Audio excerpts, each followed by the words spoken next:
আমার পরিবারের সবার অনেক পছন্দের একটা জিনিস, সেটা হচ্ছে হাঁসের মাংস। আমরা সবাই অনেক হাঁস পছন্দ করি।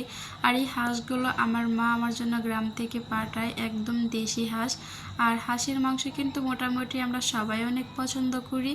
আর এই তো হাঁসের মাংস রান্নাটা করব, এর মধ্যে আমি হলুদ, মরিচ, লবণ, ধনিয়া গুঁড়া দিয়ে দিলাম। তারপরে এখানে জিরা বাটা, টমেটো, আদা বাটা, রসুন বাটা, এগুলো এক এক করে দিয়ে দিব। আমি একটু আগে মশলাগুলো বেটেছি, তারপরে তো হাঁসের মাংসের মধ্যে আমি দিয়ে দিব। আর হাঁসের মাংসের মধ্যে পেঁয়াজ কুচিটা একটু বেশি দিতে হয়। আমি সবসময় হাঁসের মাংসের মধ্যে পেঁয়াজ কুচিটা বেশি দেই। আর এই তো পরিমাণ মতো তেল দিব, তারপরে হাত দিয়ে সুন্দর করে মেখে আমি ম্যারিনেট করে রাখবো প্রায় আধা ঘন্টার মতো, তারপর রান্না করব। আর হাঁসের মাংসের মধ্যে একটু মশলাগুলো বেশি দিতে হয়, তা না হলে কিন্তু হাঁসের একটা ঘ্রাণ পাওয়া যায়। আর যখন মশলাগুলো একটু বেশি বেশি হয় তখন কিন্তু ওই ঘ্রাণটা থাকে না। আর আমি যেভাবে হাঁস রান্না করি, কি বলতেই পারবে না যেটা হাঁসের মাংস খুবই টেস্টি হয় আর খুবই সুন্দর হয় রান্নাটা। আর একদমই বাজে কোনো স্মেল আসে না। আমি সবসময় আধা ঘন্টার মতো রেস্টে রাখি, যেগুলো মাংসে মশলা সব কিছু মাখিয়ে তারপরে রান্না করি। আধা ঘন্টার মতো রাখলে কিন্তু মশলার গায়ে, মাংসের গায়ে মশলাগুলো ঢুকে যায় আর কোনো বাজে স্মেল থাকার চান্স থাকে না। তারপরে একটু আমি রান্নাটা বসিয়ে দিয়েছি, হালকা একটু পানি দিয়ে সাথে কয়টা দারুচিনি, এলাচ, তেজপাতা, লবঙ্গ এইগুলো দিয়ে সুন্দর করে ঢাকনা দিয়ে ডেকে তারপরে আমি আস্তে আস্তে কুক করব।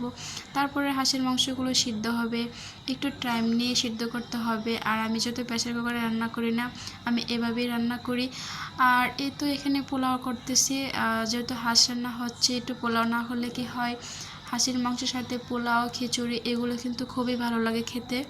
পোলাওটা আমি সবসময় এভাবে রান্না করি, প্রথমে আধা ঘন্টার মতো চালটা ভিজিয়ে রাখি, তারপর পানি ঝরিয়ে তারপর একটু রাখি। তারপর এই তো আমি একটু আদা রসুন বাটা দিয়ে সুন্দর করে চালটার সাথে মিশিয়ে একটু ভাজা ভাজা করে নেব। একটু ভাজা ভাজা করলে কিন্তু পোলাওটা একটার সাথে একটা লাগবে না, খুবই জর্জরা হবে। তারপরে এই তো আমি এখানে কুসুম গরম, মানে ফুটন্ত গরম পানি অ্যাড করব। ফুটন্ত গরম পানি দিলে কিন্তু পোলাওটা রান্না খুব তাড়াতাড়ি হয়ে যায়, টাইম লাগে না। তারপরে তো পরিমাণ মতো পানি দিয়ে সুন্দর করে চালটার সাথে মিশিয়ে নিব। আর তারপর দিয়ে আমি এলাচ দিব না, এলাচ অনেকে এলাচ, দারুচিনি এগুলো দেয়, আমি শুধু তেজপাতা দিয়ে রান্না করি। আর এই তো আমার হাঁসের মাংসগুলো সুন্দর করে কষানো হয়ে গেছে। আর এর মধ্যে আমি এখন আলু অ্যাড করব। আলুটা আমাদের দিতেই হয়, আমরা সবাই অনেক আলু পছন্দ করি।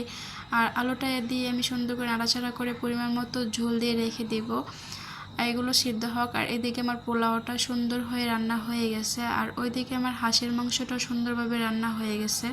সুন্দর হয়েছিল রান্নাটা, খেতেও ভালো লেগেছে, অনেক মজা হয়েছিল। যাই হোক, সবাই ভালো থাকবেন, দেখা হচ্ছে পরবর্তী ভিডিও নিয়ে আপনাদের মাঝে। সেই পর্যন্ত আল্লাহ হাফেজ।